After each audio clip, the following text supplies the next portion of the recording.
pessoal, tudo bem com vocês? Eu me chamo Vitor, estou aqui para falar sobre raio-x e aplicações.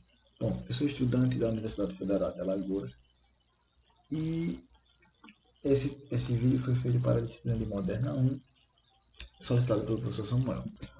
Nesse vídeo, vamos falar sobre o raio-x. Então, nada melhor que falar sobre o seu contexto, de onde surgiu o raio-x, quem descobriu esse raio-x. Vamos falar como a gente gera esse raio, suas propriedades, a difração de um raio-x, lei de Bragg, efeito Compton e ainda suas aplicações. A descoberta do raio-x. Bom, o raio-x foi descoberto em 8 de novembro de 1895 pelo cientista Wilhelm Conrad Röntgen.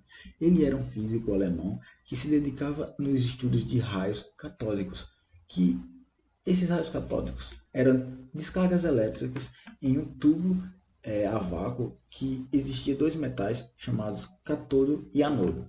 Então, existia uma diferença de potencial e a partir que era aplicada, do momento que era aplicada essa diferença de potencial, acontecia essa descarga elétrica que saía de um filamento ao outro. E então ele se dedicava a esses estudos. Em um certo dia, ele estava estudando e seu assistente o chama para mostrar um fenômeno que estava acontecendo, e ao se deparar, ele fazia vários testes com materiais diferentes.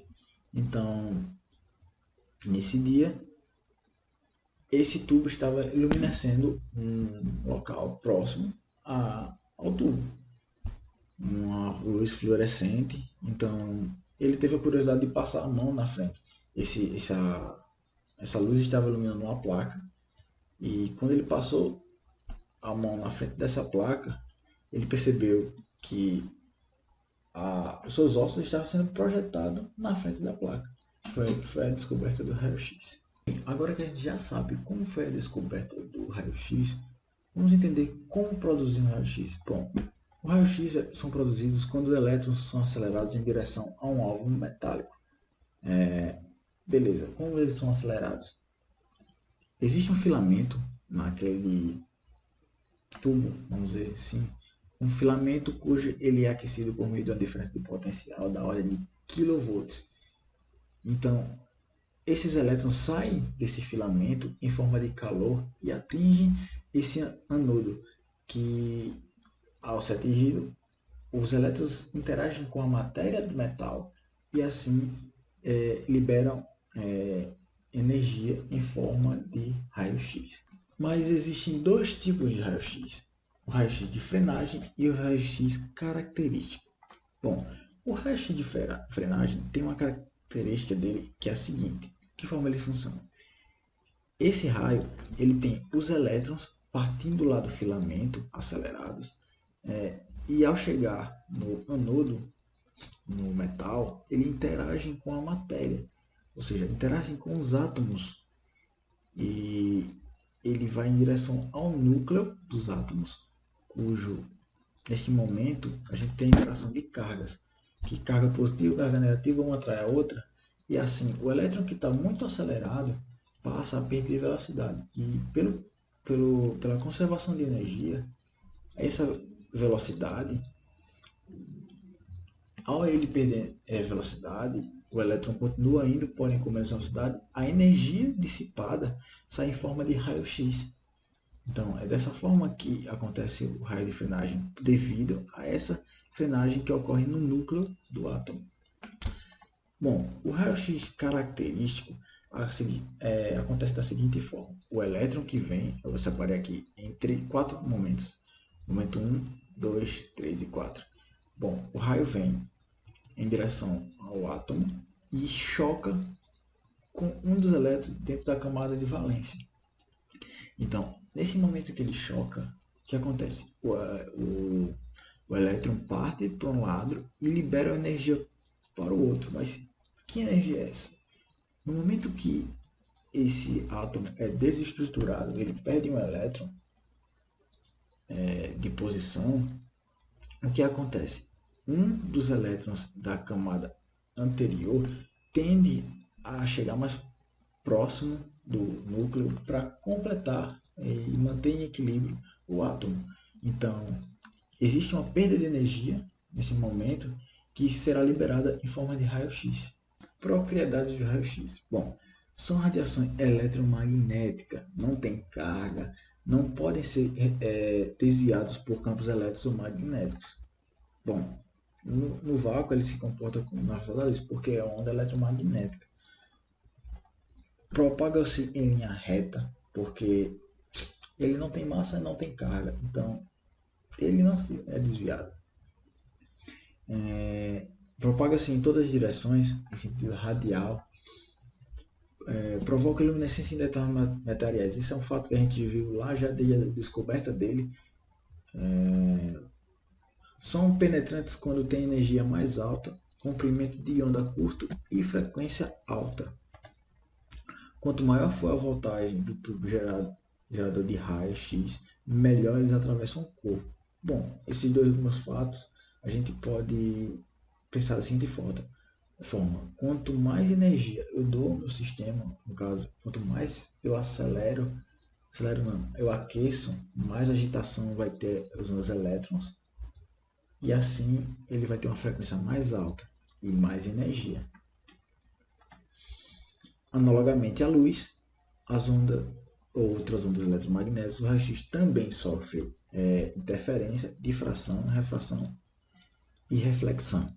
Bom, eu dei essas informações já assim de cara, porém existe um fato do que, por que raio-x? Bom, de início, quando descobriram o raio-x, eles não tinham ideia dessas propriedades.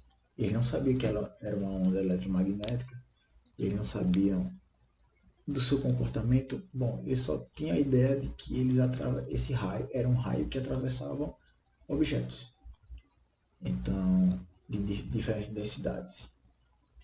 Então, eles acabaram chamando de raio-x por o x ser um elemento neutro, né?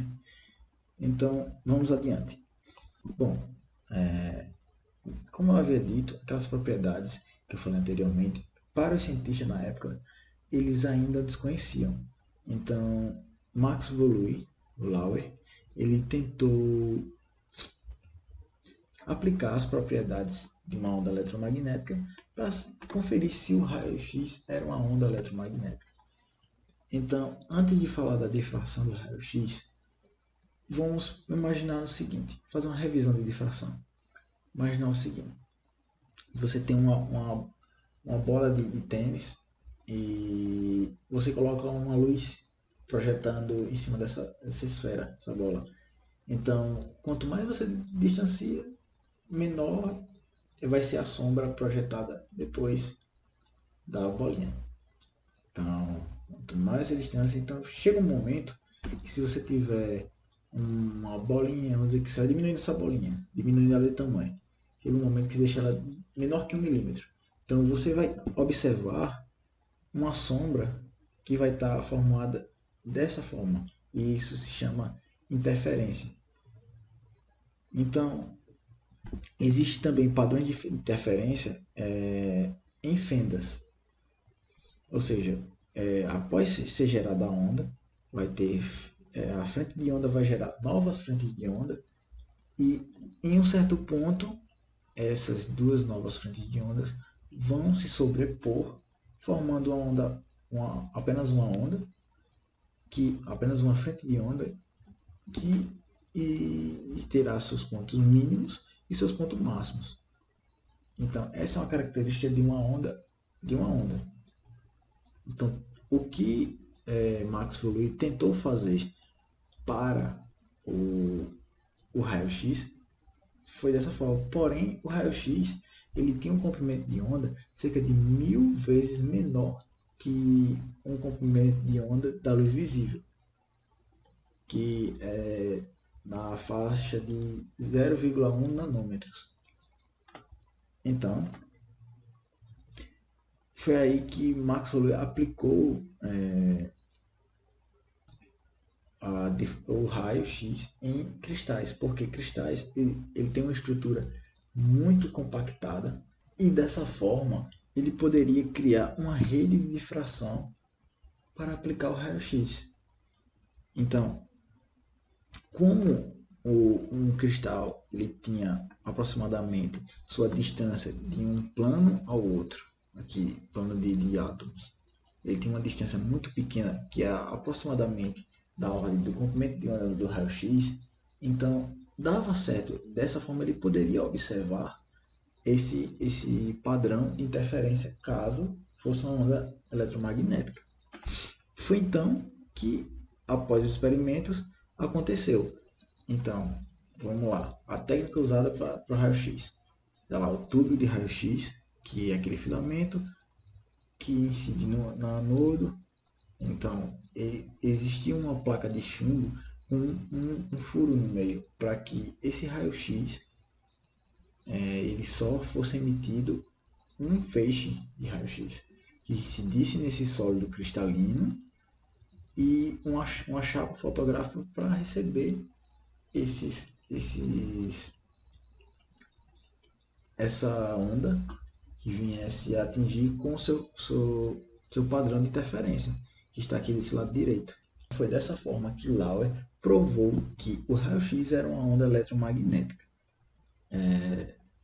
Bom, agora vamos falar sobre a lei de Bragg. Então, após provar que a onda conseguia ser difratada e aparentar padrões de interferência em cristais, Bragg e seu filho foram adiante nessas pesquisas. A ideia de incidência de um feixe de raio-x em um cristalino é porque a gente sabe que o cristal ele é formado de planos de rede bem organizados. Então, existe de um plano ao outro, vamos dizer que aqui é um plano, o feixe, o primeiro feixe incide com um certo ângulo e o ângulo refletido é igual ao de incidência desse feixe. E de um plano para outro existe uma certa distância que é padronizada para todas as moléculas, todas as partes desse cristalino. Então, o caminho óptico feito para esse feixe vai ser um caminho diferente para o segundo feixe, porém eles terão o mesmo ângulo. E isso vai implantar um padrão de interferência construtiva em algum momento. E isso pode ser explicado pela lei de Bragg, que vai dar que o comprimento de onda do raio-x, ou seja, um múltiplo inteiro de um comprimento desse, vai nos dar padrões de interferência construtiva.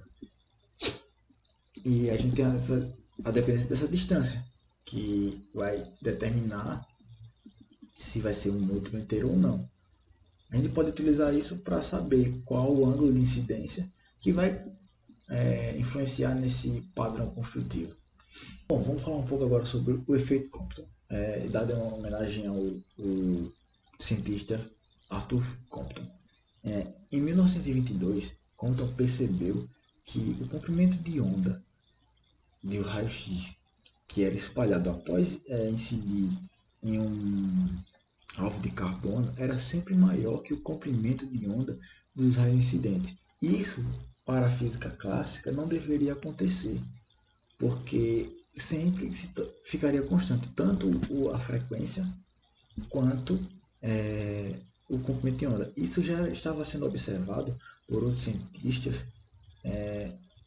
sobre essa frequência, que quando você agita uma molécula por meio de uma frequência, ela propaga essa frequência e assim as próximas moléculas devem ter a mesma frequência de agitação. Porém, isso não estava acontecendo no caso do raio-x incidindo em um grafite.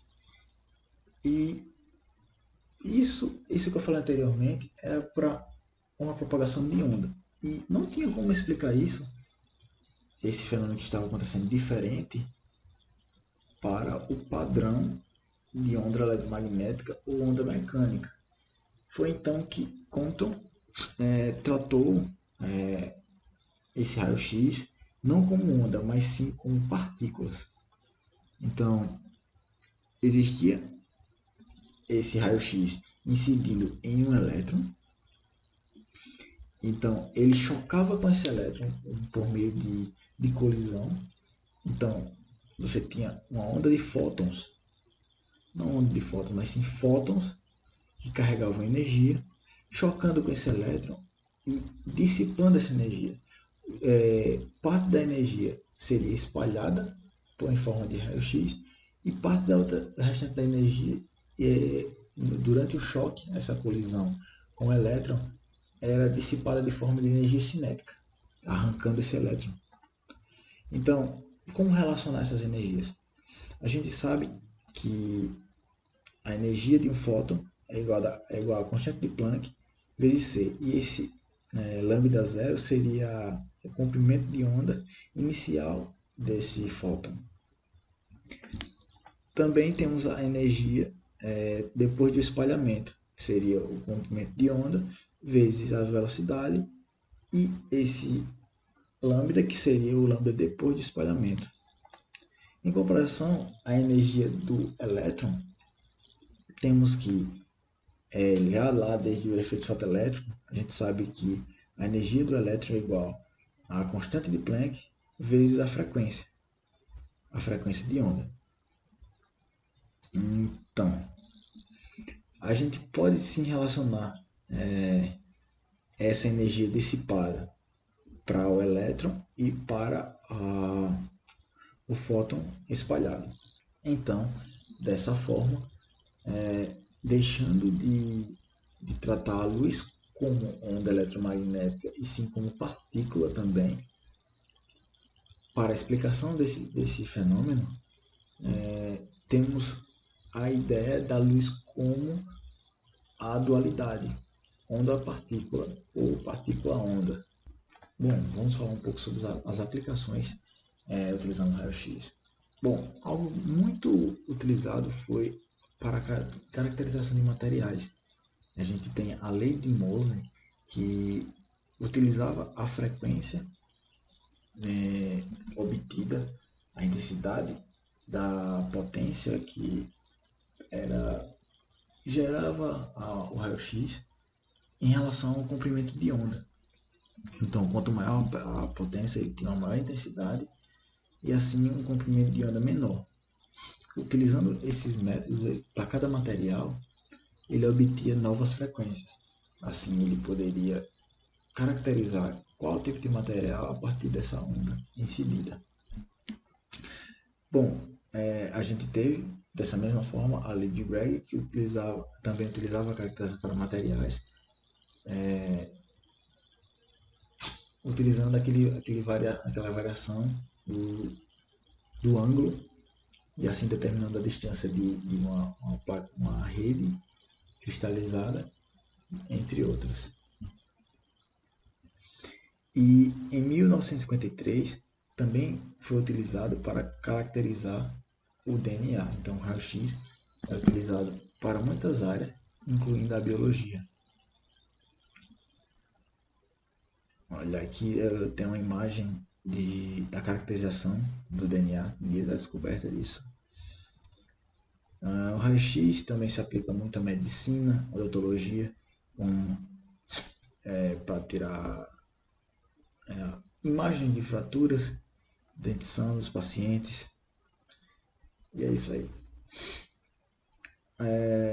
Também é utilizado nas indústrias para encontrar rachaduras em motores, cisalhamento em barras, coisas que a olho nu fica difícil de perceber, mas utilizando o raio-x você pode encontrar fraturas ou cisalhamentos. Por exemplo, aqui a gente tem um cano com mal fricção. E é isso aí. Muito obrigado. Até mais.